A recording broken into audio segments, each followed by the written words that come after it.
Hello है friends, मैं आपका दोस्त, आपका भाई, आपका अपना नीरज आपके लिए आया हूँ एक नया सब्जेक्ट, नया चैप्टर, पॉलिटिक्स का फर्स्ट चैप्टर, संविधान क्यों और कैसे। फ्रेंड्स, ये तो मैं जानता हूँ कि ये काफ़ी लेट में वीडियो बना रहा हूँ, दिसंबर का समय है, लेकिन फ्रेंड्स ये जो मैं वीडियो बना रहा हूँ ये बिल्कुल मेन पॉइंट से बना हुआ है। ये जो वीडियो बना रहा हूँ बिल्कुल मेन पॉइंट से बना रहा हूँ। इसको आप पढ़ोगे तो आपकी क्लैरिटी एकदम, जो भी डाउट होगा क्लियर हो जाएगा। और नहीं तो जो बुक की भाषा है उसको समझने में समय लगता है, लेकिन फ्रेंड्स जो मैंने बुक में की जो एनसीईआरटी बुक है पॉलिटिक्स, उसमें से ये बनाया मेन पॉइंट्स। इसको पढ़ने से आपके जो डाउट होंगे क्लियर हो जाएंगे। तो फ्रेंड्स आइए इस चैप्टर को पढ़ते हैं। ठीक है फ्रेंड्स, आइए। संविधान की आवश्यकता क्यों है, संविधान की आवश्यकता हमें क्यों है, तो आप पढ़ते हैं। संविधान तालमेल बढ़ाता है, संविधान तालमेल बढ़ाता है और भरोसा दिलाता है। संविधान आपस में तालमेल बढ़ाता है और भरोसा दिलाता है। मान लीजिए अगर किसी व्यक्ति का कोई चीज़ चोरी हो जाता है, ठीक है फ्रेंड्स, तो उसके पास अगर कोई अधिकारी नहीं रहेगा कि भाई अगर उसकी कोई चोरी हुई है तो वो कैसे उसके पास जाए, पुलिस के पास जाए, उसको एनीथिंग जो भी उसको कुछ करना है उसके बारे में उसको आइडिया ही नहीं रहेगा, तो वो कैसे अपनी रक्षा करेगा या अपने भविष्य के बारे में सोचेगा फ्रेंड्स। तो जो संविधान है वो भरोसा भी दिलवाता है और तालमेल बढ़ाता है, यानी संविधान में सब लिखित है। ये जो चोरी डकैती या अन्य कोई भी पद प्राप्त करना या कुछ भी, जैसे कि हम इस समय समाज में देखते हैं, वह सब का सब हमारे संविधान में लिखित है, सब कानूनी रूप से होता है। अगर चोरी हुई है तो उसका कानूनी रिपोर्ट होगा, फिर उसकी जांच पड़ताल होगी, फिर उस सामान को वापस देगा। तो जो संविधान है वो आपस में तालमेल बढ़ाता है और भरोसा दिलाता है। ठीक है फ्रेंड्स, निर्णय निर्माण शक्ति की विशेषताएं। संविधान जो है वह निर्णय निर्माण की शक्ति उसके पास रहती है। संविधान में निर्णय निर्माण की शक्ति होती है। ठीक है, सरकार की शक्तियों पर सीमा रखता है। जो संविधान है वो सरकार की शक्ति, जैसे कि हमारा पुलिस स्टेशन है, उसमें एसएचओ की जो एक सीमित शक्ति है उसी तक। जैसे एसएचओ, मान लीजिए एसएचओ के पास, वैसे मुझे आइडिया इतना नहीं है लेकिन मैं एक आपको उदाहरण देता हूँ कि मान लीजिए एसएचओ के पास इतना अधिकार है कि अपने पुलिस के सभी स्टेशन को एक तरह से पुलिस में जितने भी अधिकारी है उनको बर्खास्त कर दे।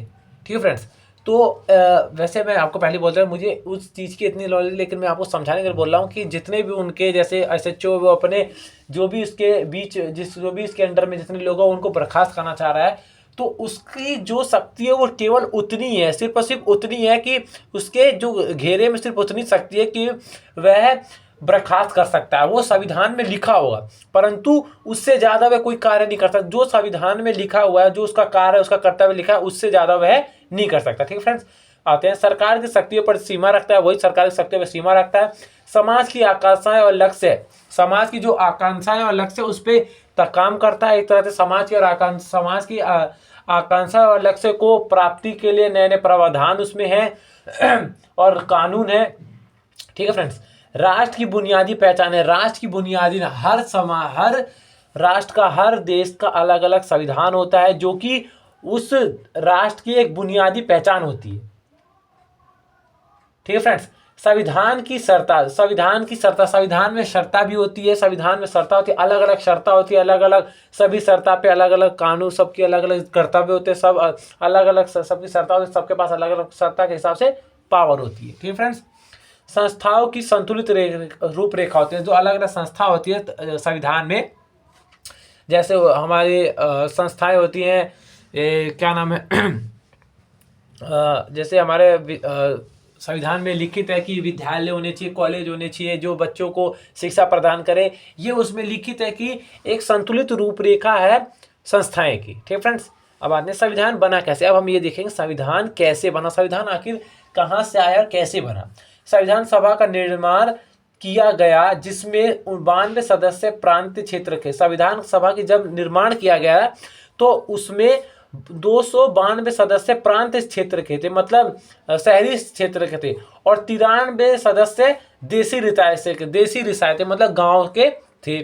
अप्रत्यक्ष रूप से निर्वाचन द्वारा चुना गया, यानी अप्रत्यक्ष रूप से निर्वाचन द्वारा चुना गया। अप्रत्यक्ष रूप से यानी अप्रत्यक्ष रूप से जिसमें आम आदमी का सीधे हाथ उठा के वह उसका योगदान रहता है, जिसमें आम आदमी का सीधे योगदान रहता है, वो अप्रत्यक्ष चुनाव होता है। ठीक है, जिसमें अप्रत्यक्ष रूप से निर्वाचन द्वारा चुने गए थे, जो हमारे शहर के थे।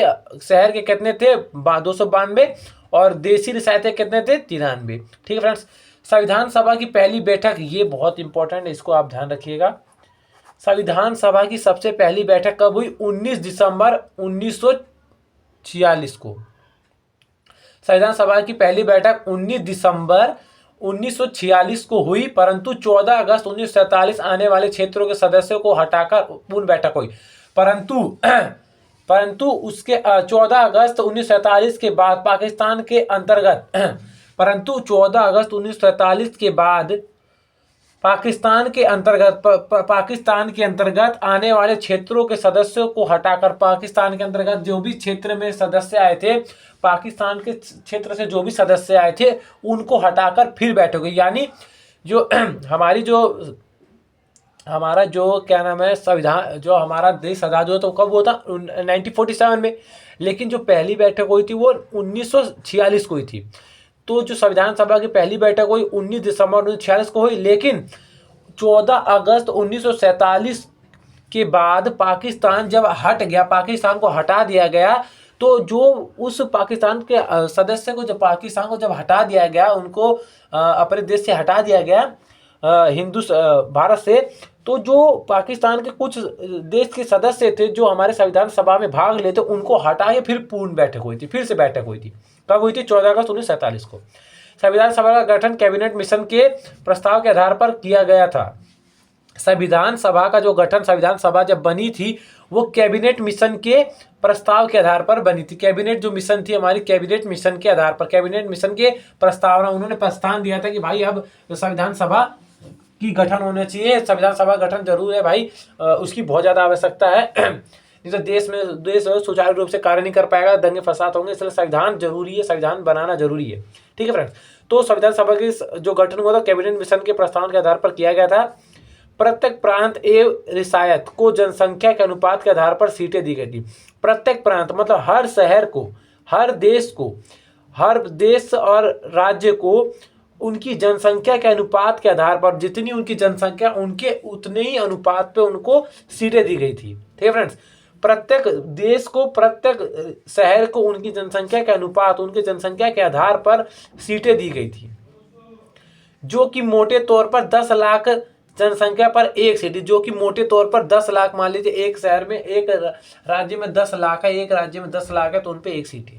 ठीक है फ्रेंड्स, जो कि मोटे तौर पर 10 लाख पर एक सीटें थी।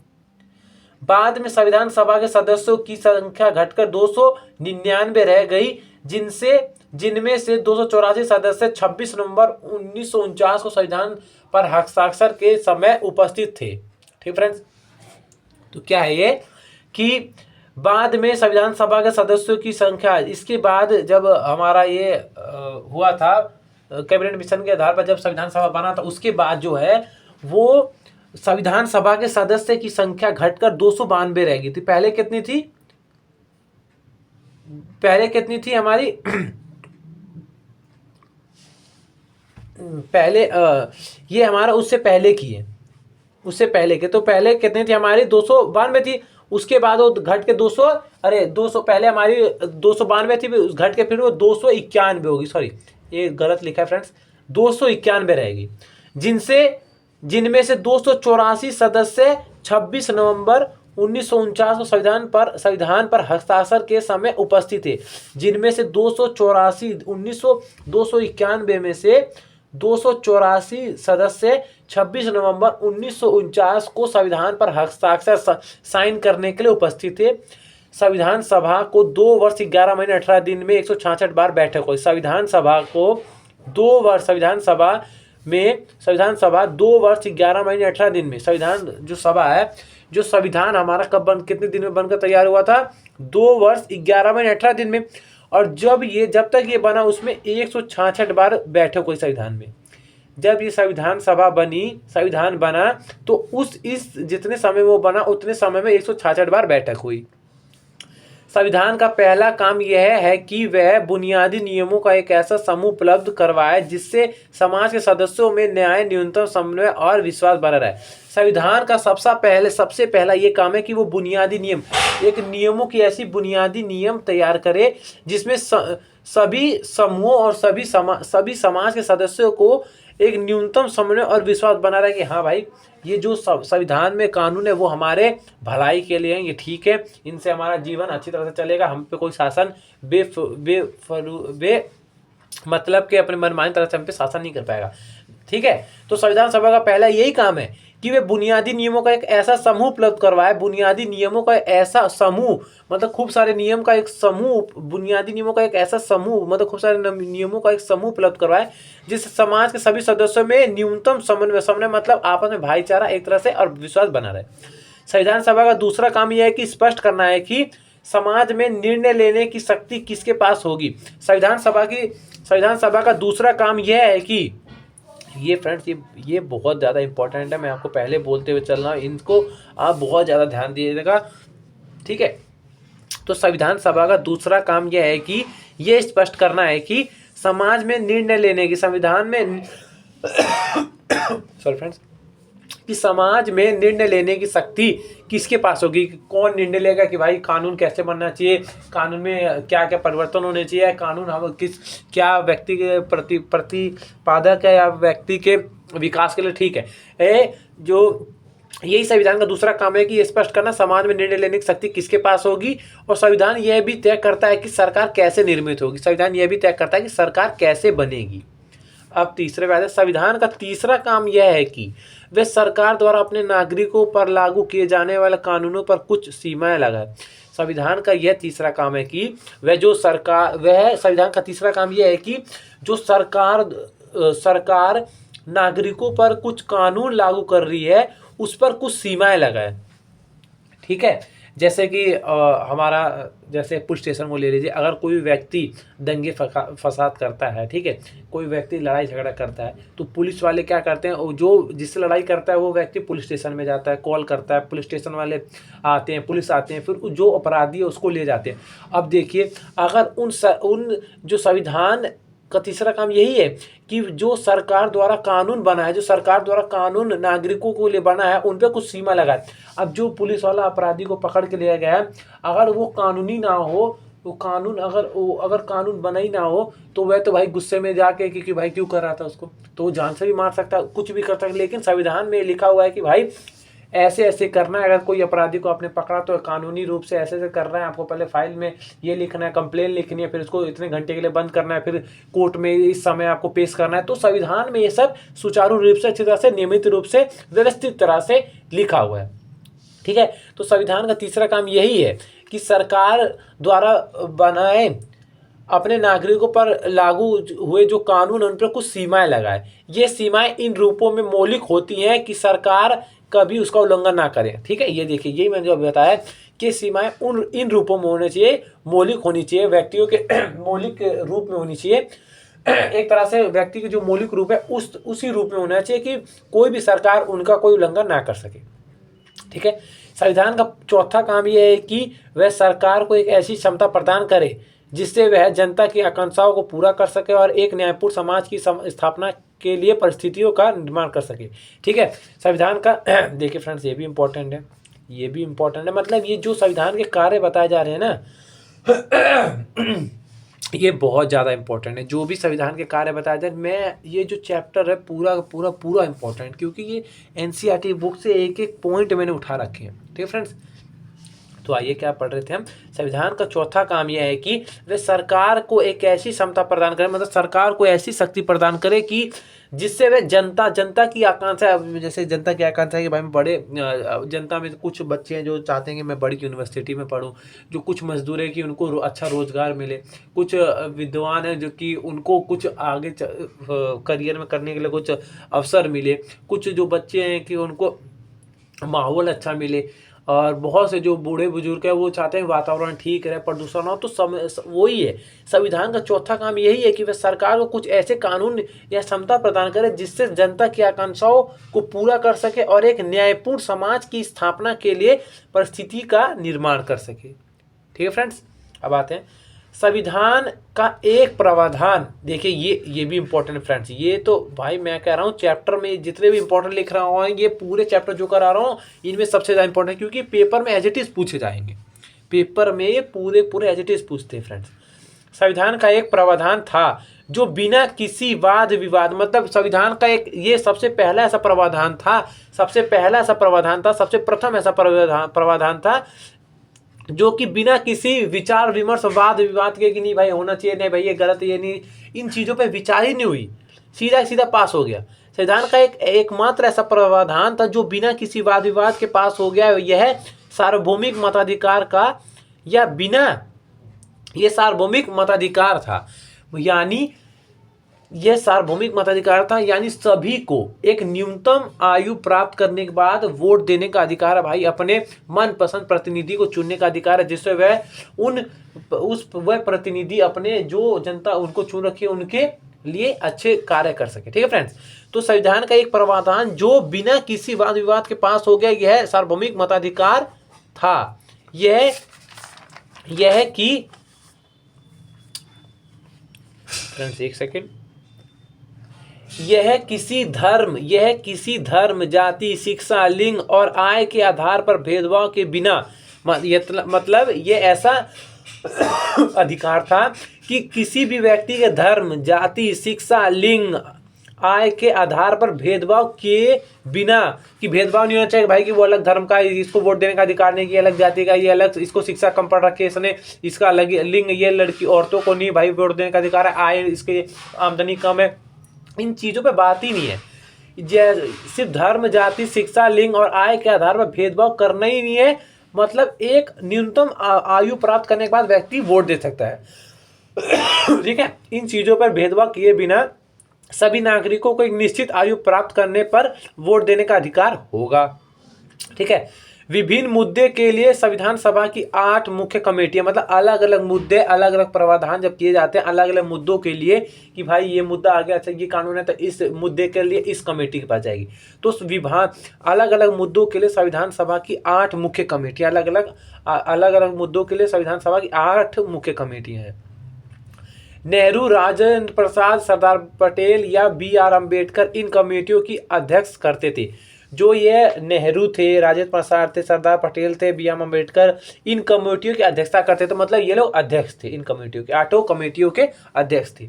इनके विचार हर बात पर एक दूसरे के समान नहीं थे, इनके विचार हर बात पर, हर प्रावधान पे, हर क्वेश्चन पे, हर चीज पे, हर विषय पर एक दूसरे के समान नहीं थे, अलग अलग थे। अंबेडकर तो कांग्रेस और गांधी के कड़े आलोचक थे। अंबेडकर जो BR अम्बेडकर थे वो कांग्रेस और गांधी के कड़े आलोचक थे कि ये लोग भ्रष्टाचार कर रहे हैं, ये लोग पदों का ठीक उपयोग नहीं कर रहे हैं, ये लोग सिर्फ पैसा कमाने के लिए आए हैं, ऐसी बातें करते थे अंबेडकर। कौन? अंबेडकर करते थे कांग्रेस और गांधी के बारे में। अब आते हैं संस्थाएं, व्यवस्थाएं। संस्थाएं की क्या व्यवस्थाएं, संस्थाएं क्या करती हैं, कैसे उनकी व्यवस्थाएं होती है, वो पढ़ेंगे। संविधान में सरकार की सभी संस्थाओं को संतुलित ढंग से व्यवस्थित किया जाए, कि संविधान में जो सरकार की अलग अलग संस्थाएं हैं उनको संतुलित ढंग से व्यवस्थित किया जाए, कि मतलब भाई साहब संविधान में जो भी संविधान द्वारा जो भी सरकार है उनकी जो संस्थाएं, जैसे कि सरकार द्वारा स्कूल हैं, कॉलेज है, ये अपना डिस्पेंसरी हो गई,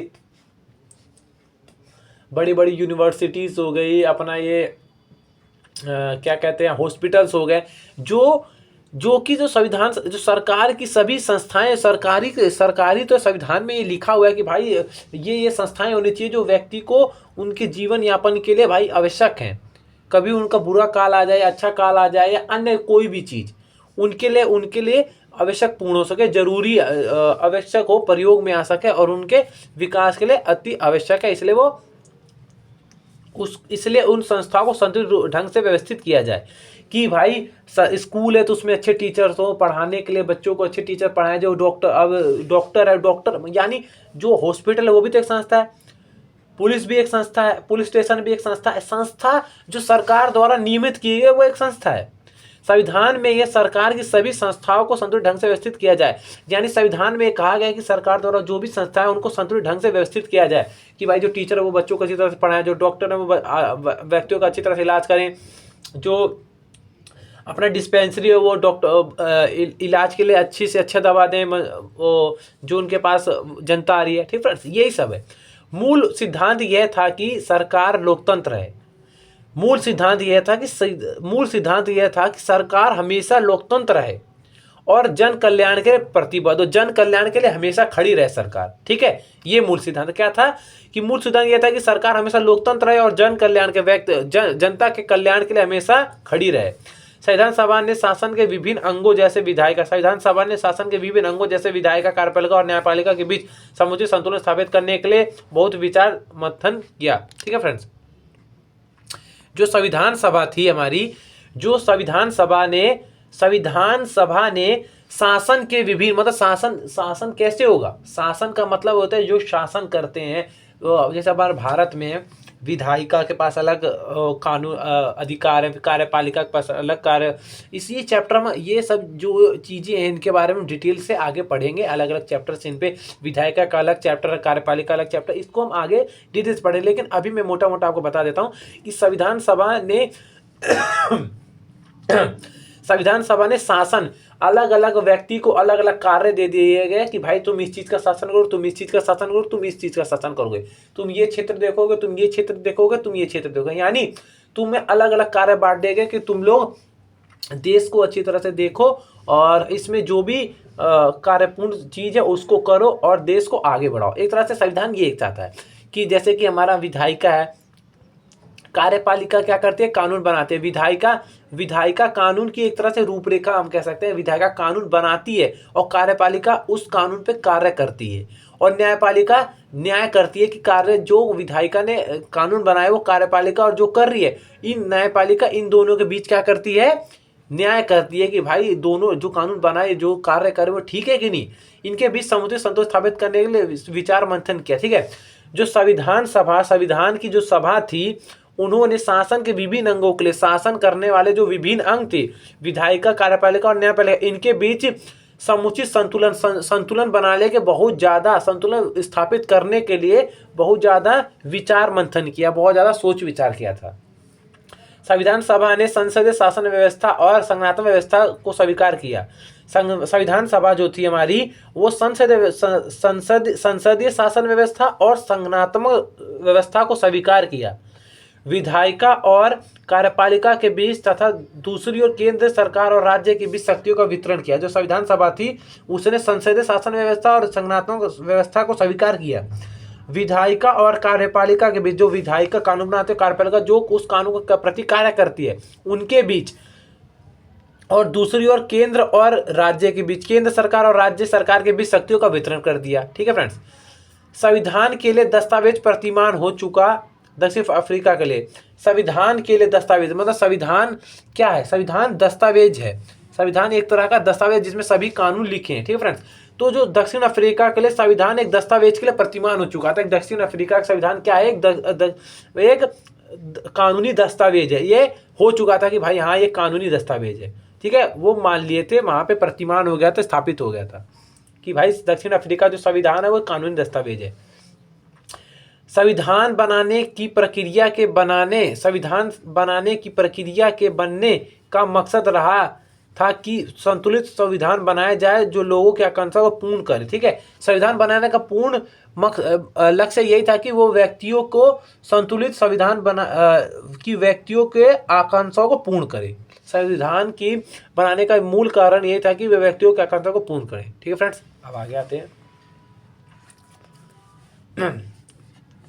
एक सेकंड फ्रेंड्स, हाँ, ये जो चैप्टर है हमारा, ये लास्ट है। ये इस चैप्टर के लास्ट ये पॉइंट्स जब इसी पेज पे फ्रेंड्स, तो इस चैप्टर को हम फटाफट पढ़ देते हैं और देखते हैं फ्रेंड्स। ठीक है फ्रेंड्स, ब्रिटिश संविधान में क्या है, सरकार का संसदीय स्वरूप, मतलब कि अलग अलग देशों से संविधान ने क्या क्या लिया, जो अलग अलग देशों से भारतीय संविधान ने क्या लिया है, अब उस चीज़ पे हम चर्चा करेंगे। ठीक है, हमारा जो भारत है वो अलग अलग देशों के अलग अलग संविधान से अलग अलग कानून, अलग अलग प्रावधान लिए हैं। ठीक है, तो इसलिए संविधान को उधारी गुच्छा भी कहा जाता है। ठीक है, उधार का गुच्छा यानी उधार का बटुआ कहा जाता है। ठीक है, उधारी बटुआ यानी संविधान ने अलग अलग देशों से कुछ कानून प्रावधान उधार लिए, एक तरह से ये कहा जाता है। ये पेपर में आ जाता है फ्रेंड्स, ये ध्यान दीजिएगा कि संविधान को एक उधार का बटुआ भी कहा जाता है। ठीक है फ्रेंड्स, क्या कहा जाता है? उधार का बटुआ, ये ध्यान रखिएगा। तो ब्रिटिश संविधान से भारतीय संविधान ने क्या लिया है? सरकार का संसदीय रूप लिया है। कानून के शासन का विचार ले, कानून कैसे शासन करेगी उसका विचार, कानून के शासन का विचार है, कानून कैसे शासन करेगी उसका विचार लिया है भारत संविधान ने ब्रिटिश संविधान से। ब्रिटिश विधायिका में अध्यक्ष का पद, विधायिका में अध्यक्ष का पद और उनकी भूमिका, विधायिका की अध्यक्ष की पद और उसकी भूमिका क्या होगी, उसका जो कानूनी रूप है वो भारत ने लिया है इससे, ब्रिटिश से। कानून निर्माण की विधि, कानून कैसे निर्माण होगी उसकी विधि लिया है किसने? भारत ने, ब्रिटिश सरकार से। ये जो भी चीज़ें जैसे ब्रिटिश है, कनाडा है, अमेरिका है, आयरलैंड है, फ्रांस है, इन सभी देशों से भारत ने इनके कानून और प्रावधान लिए, जिसके माध्यम से आज हमारा संविधान सुचारू रूप से कार्य कर रहा है। ठीक है फ्रेंड्स, कनाडा पे आते हैं। कनाडा का संविधान अवशिष्ट एवं अर्ध संगठनात्मक सरकार का स्वरूप लिया है, सशक्त केंद्र सरकार वाली संगठनात्मक व्यवस्था। ठीक है, अवशिष्ट अर्ध संगठनात्मक सरकार का स्वरूप लिया है भारत ने। अवशिष्ट शक्तियों का सिद्धांत लिया है। अवशिष्ट जो अलग अलग शक्तियां होती हैं, एक तो हमारी क्या होती है, एक हमारी होती है, देखिए दो प्रकार की शक्तियां होती हैं, ये अवशिष्ट शक्तियां हैं। ठीक है, एक राज्य सरकार के पास कुछ शक्तियां होती है, केंद्र सरकार के पास, और उन दोनों के पास जो राज्य और केंद्र दोनों सरकार यूज कर सकती है वो होती है अवशिष्ट शक्तियां। ठीक है फ्रेंड्स, तो अवशिष्ट शक्तियों का सिद्धांत भी हमने कनाडा से लिया है, इसलिए भारत के संविधान को उधार कहा जाता है। उधार की बटुआ, पुष्प गुच्छा भी कहा जाता है। इसलिए भारत के, देखिए जो मैंने अभी बताया क्वेश्चन यही है फ्रेंड, देखिए इसलिए क्या कहा जाता है, जो मैं बोल रहा हूँ उसको आप ध्यान से सुनिए और नोट डाउन करते रहिएगा। ठीक है फ्रेंड्स, इसलिए भारत के संविधान को उधार कहा जाता है, उधार का बटुआ कहा जाता है। क्या?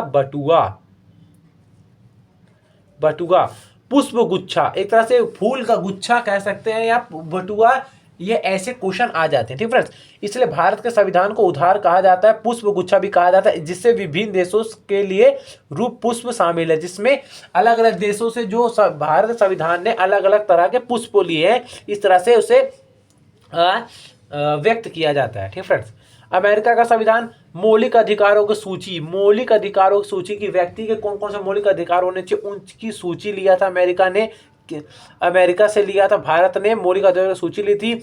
न्यायिक पुनरावलोकन की शक्ति और न्यायपालिका की स्वतंत्रता। न्याय पुनरावलोकन की शक्ति यानी कि जैसे कि अगर मान लीजिए कोई व्यक्ति है, उसके साथ अपराध हो रखा है, ठीक है, उसका मान लीजिए उसको किसी ने मार पीट रखा है, ठीक है, और वकील कानून उस पर कोई कार्य नहीं कर रही, अगर किसी द्वारा किसी कारणवश अगर पता चल गया, किसी द्वारा उसे पता चल गया, एक न्यायपालिका को पता चल गया, तो वो क्या करेगी, न्यायपालिका उस केस को फिर अपने पास बुलाकर उसका पुनरावलोकन यानी उस केस को पढ़े, उस केस को समझेगी कि क्या दिक्कत है भाई, ये आदमी को क्या दिक्कत है, इसके बारे में कानूनी रूप से समझेगी कि इस व्यक्ति को क्या है, क्यों नहीं इस व्यक्ति का क्यों नहीं इसके मदद की जा रही है। इन सब चीज़ संबंधित जो न्यायपालिका है वो व्यक्ति की मदद करेगी। इसी को न्यायिक पुनरावलोकन की शक्ति कहा जाता है। और न्यायपालिका की स्वतंत्रता और न्याय पुनरावलोकन की शक्ति अमेरिका से लिया है किसने? भारत ने। अब आयरलैंड का संविधान राज्य के नीति निर्देशता। तो राज्य के नीति निर्देशता तो मतलब राज्य कैसे कार्य करेगी, कैसे वो सुचारू रूप से अच्छी तरह से रह सकती है, कैसे उसमें विकास होता है, ये अन्य जो प्रावधान है वो राज्य के नीति निर्देशत्व में है, जो कि आयरलैंड से लिया गया है भारत ने। फ्रांस के संविधान से भारत ने क्या लिया है? स्वतंत्रता, समानता और बंधुता का सिद्धांत। किससे क्या क्या लिया है? स्वतंत्रता, समानता और बंधुता का सिद्धांत भारत ने लिया। इसलिए फ्रेंड्स, जो भारत के संविधान को पुष्प गुच्छा भी कहा जाता है, जिसने विभिन्न देशों से अलग अलग प्रकार के पुष्प लिए। ठीक है फ्रेंड्स, तो इसी के साथ फ्रेंड्स ये चैप्टर संविधान क्यों और कैसे जो चैप्टर था हमारा फर्स्ट चैप्टर फ्रेंड्स, ये चैप्टर हमारा खत्म हुआ। ये चैप्टर के जितने हो सके मैं अपनी पूरी मेहनत से ये एनसीईआरटी के फर्स्ट चैप्टर संविधान क्यों और कैसे में मैंने ये पॉइंट्स बनाए थे फ्रेंड्स। तो मैं ऐसा करता हूँ आपको ये वीडियो पसंद आई होगी फ्रेंड्स। आप ज़्यादा से ज़्यादा अपने दोस्तों को ये शेयर करें, लाइक करें, सब्सक्राइब करें और बेल आइकन जरूर प्रेस कर दीजिएगा फ्रेंड्स। आप लोग सब्सक्राइब करेंगे, लाइक करेंगे तो मेरा प्रोत्साहन बढ़ेगा, मुझे पता चलेगा हाँ कि जो मैं समय दे रहा हूँ आप लोगों को वो व्यर्थ नहीं जा रहा, जिससे मेरा प्रोत्साहन बढ़ेगा और मैं और भी चैप्टर्स अच्छी तरह से आपके लिए दूंगा। ठीक है फ्रेंड्स, मैं आशा करता हूँ आप लोगों ने चैप्टर अच्छी तरह समझा होगा। Thank you so much. जय हिंद।